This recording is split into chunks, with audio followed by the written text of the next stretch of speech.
उनको लगा कि मर चुके हैं, तो उनका एक जो पाकिस्तानी जो कमांडर था उसने अपने जवानों को आदेश दिया कि इनको रीचेक करो, इनमें से कोई जिंदा तो नहीं है। तो उनके पाकिस्तान के 2 सैनिक आए, आकर के हमारे जवानों के शरीर के अंदर गोलियां दागने लगे। तो मैं बेहोश था, लेकिन इतना बेहोश नहीं था कि उनको सुन ना सकूं या देख ना सकूं। तो जो मेरे सामने वाले साथी को जो सीने में आकर 4-4, 5-5 जो राउंड के ब्रस्ट मारे, डेड बॉडी ऐसे उछलती थी ऊपर की तरफ, सामने वाले को मारा, बगल वाले को मारा, मैं भी इस तरह से ऐसे पड़ा हुआ था। उसने फर्स्ट में यहां पर ब्रस्ट मारा, फिर मेरे पैर में 2 जगह पे मारा। उसको मैं देख रहा हूं कि धुआं निकल रहा है, लेकिन उस गोली की पीड़ा को चुपचाप पड़ा सहता रहा और उनको यकीन हो गया कि इनमें से कोई जिंदा नहीं। फिर बहुत गालियां दी, बूट की ठोकरें मारी। कुछ काफी देर के बाद में उनका जो कमांडर था उसने बोला कि इनके वेपन उठा लो, और नीचे जो हिंदुस्तान का पोस्ट है उसके ऊपर दूसरे जो उनके साथी थे उनको सूचना दिया, उसके ऊपर कब्जा हमला कर दो। फिर ये आवाज भी सुनी तो मुझे लगा कि यार आज तो मेरी पूरी टीम खत्म हो जाएगी। दोबारा से उसके साथी आए, पाकिस्तान के सैनिक आए और हमारे जवानों के शरीर के अंदर गोलियां दागने लगे। उन्होंने फिर उसी रोटेशन से गोली मारी। तो जब 1 कदम आगे गया तो उसने राइफल मेरी सीने की तरफ तानी। तब मुझे लगा यार अब नहीं बचूंगा, लेकिन कहते हैं कि जाको राखे साइयां मार सके ना कोई। जब उसने गोली चलाई तो यहाँ पे पर्स में 5-5 रुपए के कुछ सिक्के भी थे।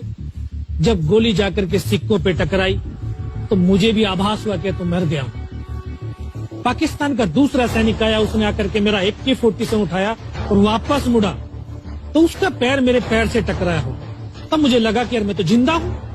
तब मेरे पास एक हैंड ग्रेनेड था, मैंने उसको पिन निकाली और उसके ऊपर ऐसे फेंका तो कोट के अंदर हुड लगे हुए, हुड के अंदर वो गिरा जी। उसने तुरंत पीछे की तरफ मुड़ के देखा, पीछे तो कोई मूवमेंट था नहीं। तो जब तक वो ग्रेनेड को निकाल पाता, ग्रेनेड फट गया। यहाँ से उसका पूरा सर उड़ा और वो हमारे ऊपर आकर के गिरा। जो पाकिस्तान के दूसरे सैनिक थे उनमें खलबली मची कि इनमें से कोई जिंदा है, कुछ बोले जिंदा नहीं, नीचे से रिइंफोर्समेंट आ गई। तो उनमें खलबली मची। मेरा पास वही एक मौका था, मैंने दोनों हाथों से उसकी राइफल को उठाने की कोशिश करी, ये हाथ हिला नहीं। एक हाथ से राइफल उठाई, वहां से ब्रस्ट फायरिंग किया, 4-5 पाकिस्तानी सैनिकों को मौत की नींद सुला दी। फिर बाएं हाथ से पलटा खाया, दूसरे पत्थर से 3-4 जगह से फायरिंग किया। तो जो उनका मोमेंटम था, जो हौसले थे, परस्त हो चुके थे, वो भाग खड़े। 2-3 मीटर गया, जाके देखता हूँ सामने उनके लंगर चल रहे हैं, उनका लिविंग टेंट बना हुआ, उनके जो हैवी वेपन का डिप्लॉयमेंट था वो सब कुछ वहां पे लगा हुआ। उस समय जहन के अंदर एक ही पागलपन था, अपने साथियों को बचाना। फिर मैं वापस धीरे धीरे रेंगता हुआ अपने साथियों तक आया। फिर मुझे लगा कि इनमें से हो सकता है मेरी तरह कोई साथी होगा, जिंदा होगा। उनको देखा, किसी का सर फटा हुआ था, किसी के फेफड़े निकले हुए थे। बहुत देर बैठकर रोया भी, फिर अपने आप को संभाला। चारों तरफ बर्फ ही बर्फ, पहाड़ी पहाड़। ये भी पता नहीं कि हिंदुस्तान किधर है, पाकिस्तान किधर है। 2.5 साल की सर्विस, 19 साल की उम्र, न उम्र का तजुर्बा न सर्विस का अनुभव। जाऊं तो जाऊं कहां। मैं बहुत 500 मीटर लगभग नीचे रोल करता हुआ आया और अपने साथियों जो नहीं चढ़ पा रहे थे दुश्मन की भारी फायरिंग की वजह से, वहां तक पहुंचा। फिर उनको उन्होंने मुझे पकड़ा, वो फर्स्ट एड दिया। फिर वहां से जो हमारे कमांडिंग ऑफिसर कर्नल कुशाचंद ठाकुर, फिर उनको सूचना दिया।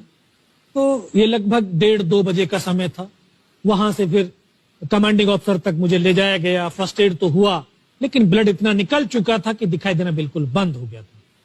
जब उनके पास पहुंचा तो उन्होंने बोला, बेटा मेरे को पहचानता मैं कौन हूं? बस अब आवाज सुनाई दे रही है। बोला, मैं तेरा commanding officer colonel Kushal Thakur. मैं, जय हिंद साहब, बहुत तेज सर्दी लग रही है।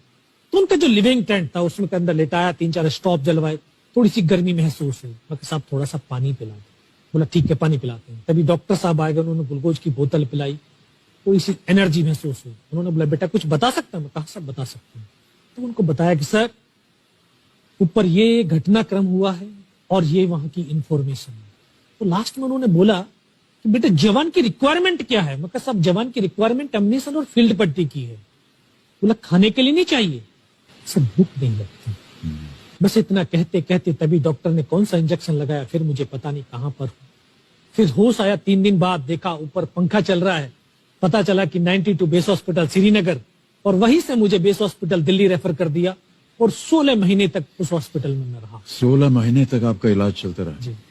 और वहीं पर हॉस्पिटल में ही मुझे पता चला कि 15 अगस्त 1999 को जब ये परमवीर चक्र का जो अनाउंसमेंट हुआ तो वो वहां पर ही मुझे पता चला। सर